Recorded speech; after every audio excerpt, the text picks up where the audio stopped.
Good morning, Tahmina Khan is here. In TK Maths is 1. In today's video, we will study linear combination of random variable, which is a topic of the A-Level Mathematics S2. And this topic I have covered in 5 videos, which will cover each and every segment of the concepts of the topic. And I will put the link on my YouTube website address and my blog address. Beside that, in the description below also, you will find the link. So according to the CIE syllabus, these are the concepts. We will not read here. Rather, I have put them in the pointer form here. So these are the 5 videos on 5 concepts. And I'm starting with the first one, linear combination of a random variable. Now, we all know what is a linear function. Linear function can have a form like 2x, 2x plus 3. So if you have a function in this form, then how will you find out its mean and variance? So with the help of this formula, you can understand if you have to find out the mean of this type of function, then it is simply 2 times mean of variable x. That will be given to you.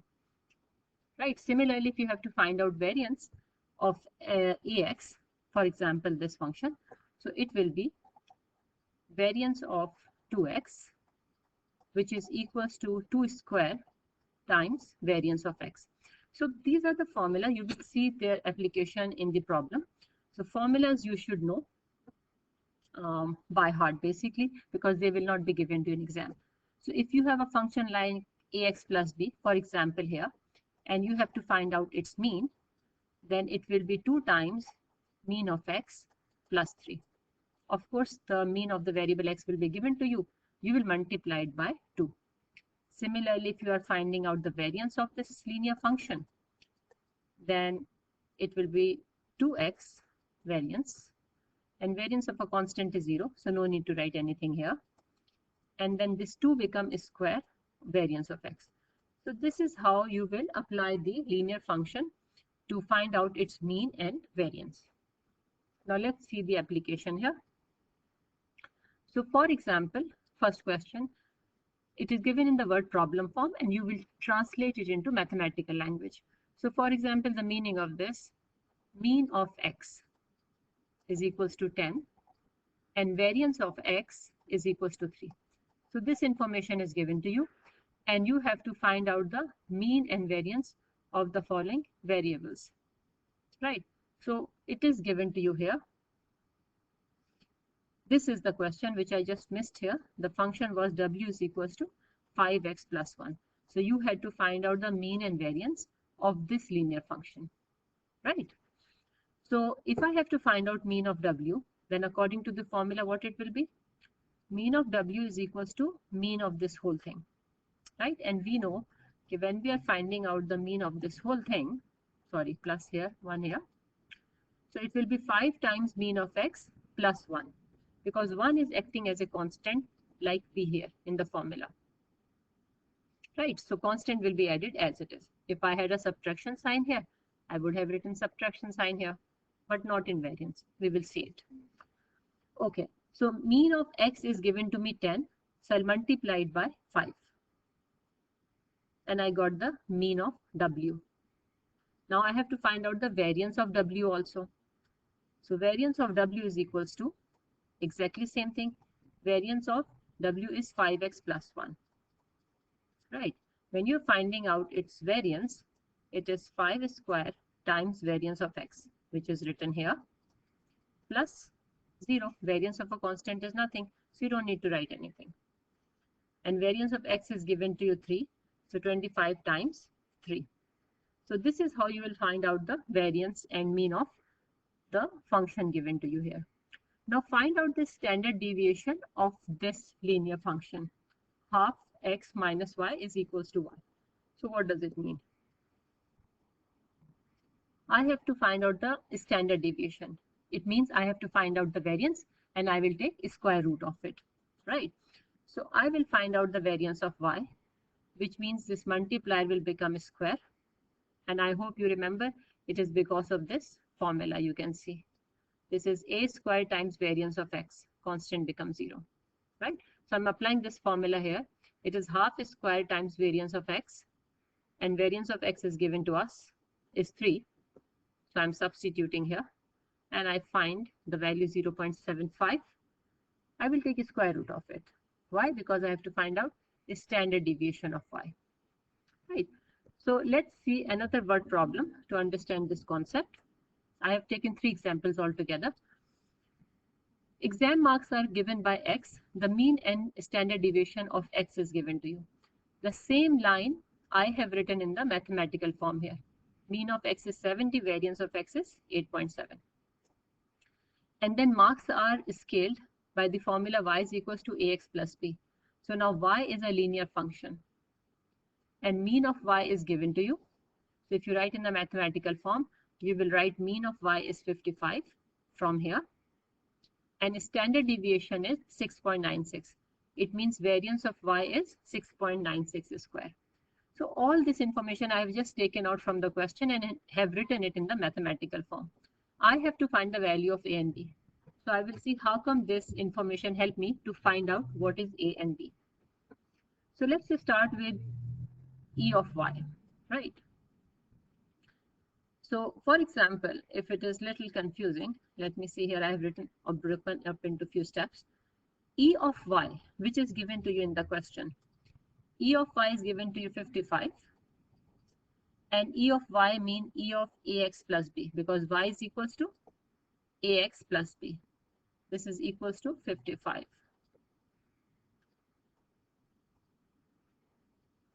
Okay, so mean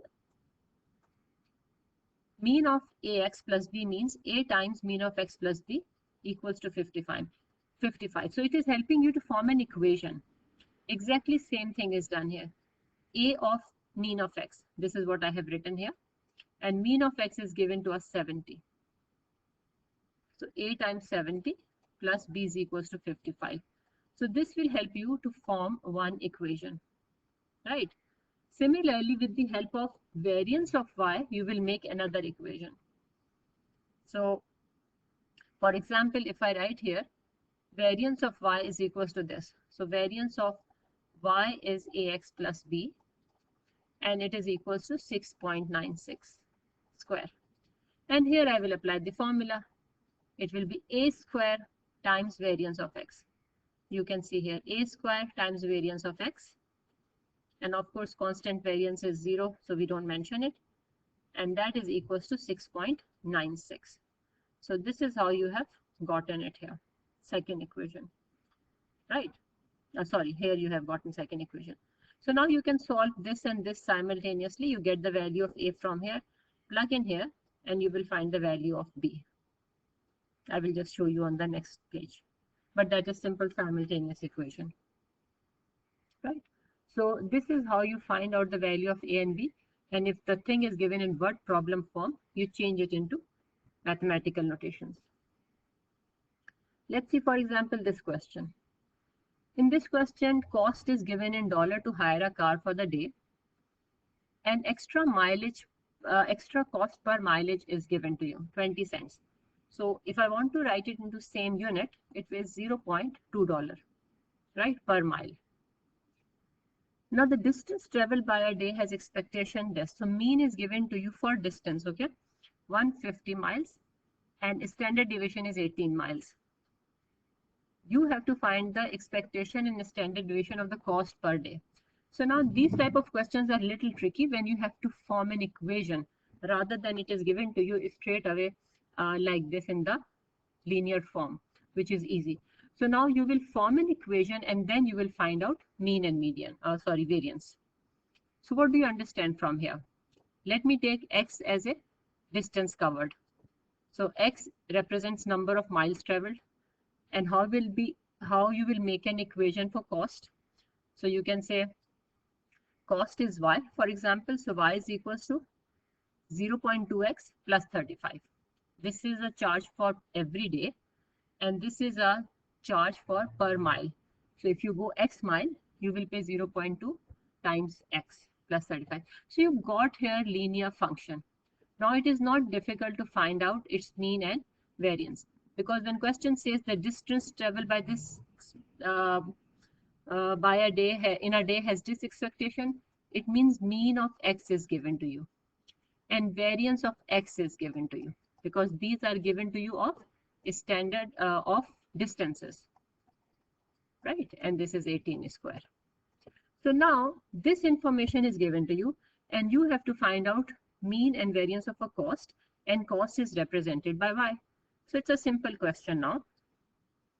To find out the mean of y, it will be this times mean of x plus 35. This is 0.2 into 130. Why?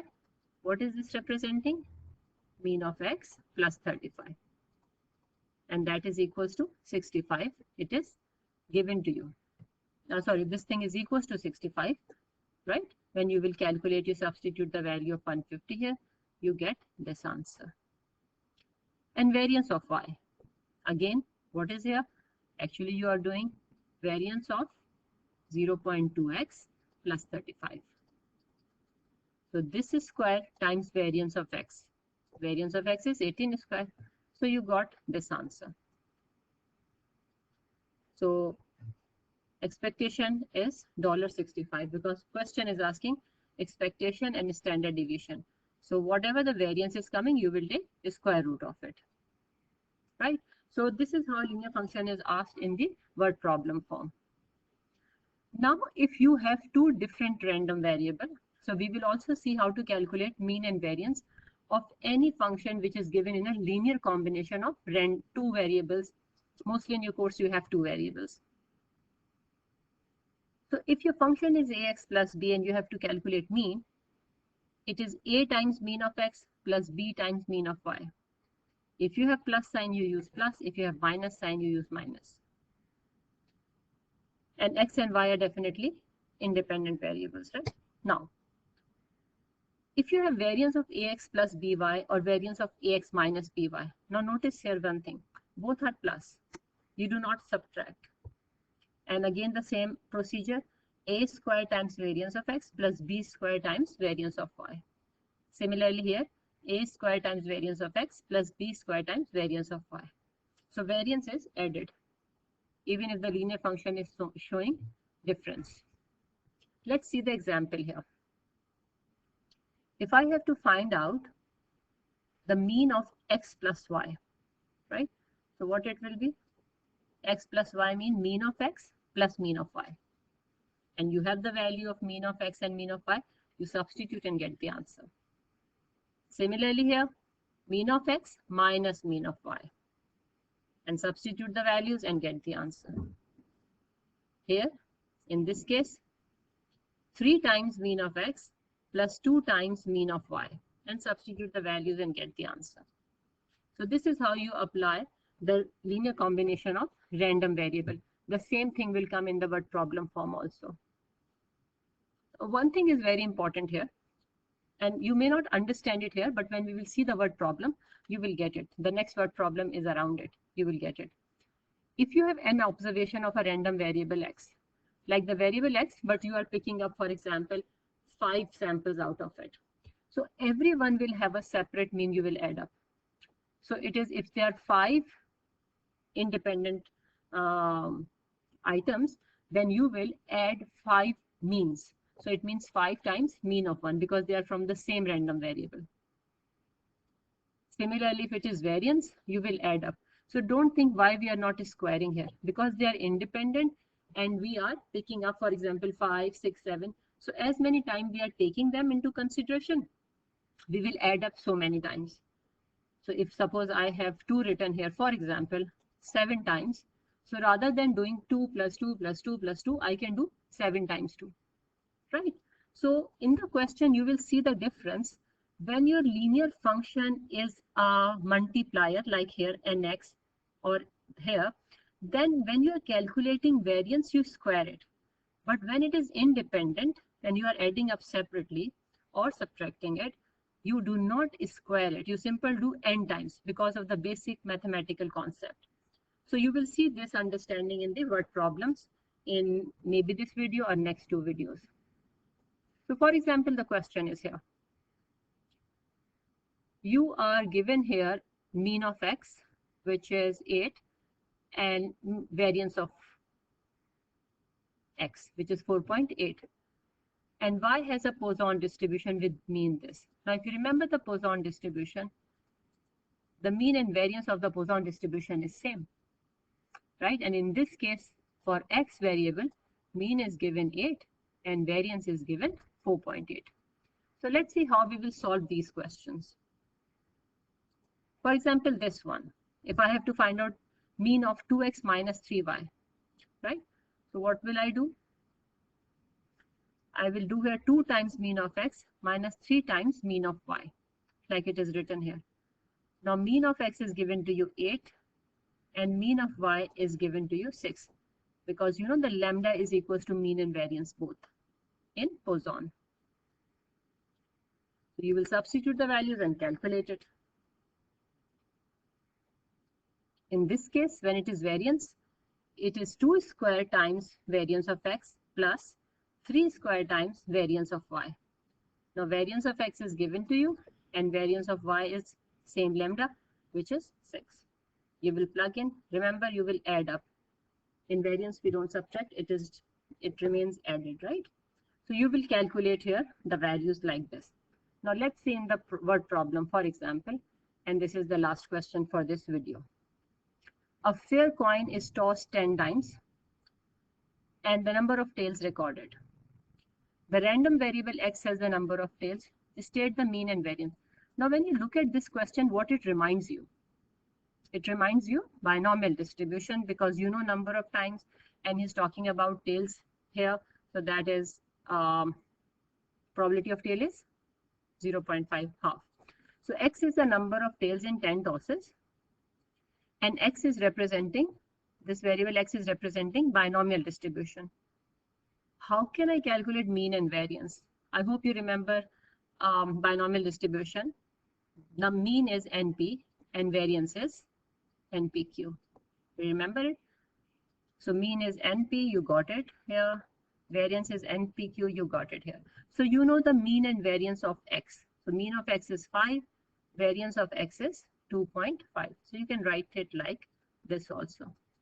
You will see the application of normal, Poisson, binomial in linear combination. So this is an example of binomial here.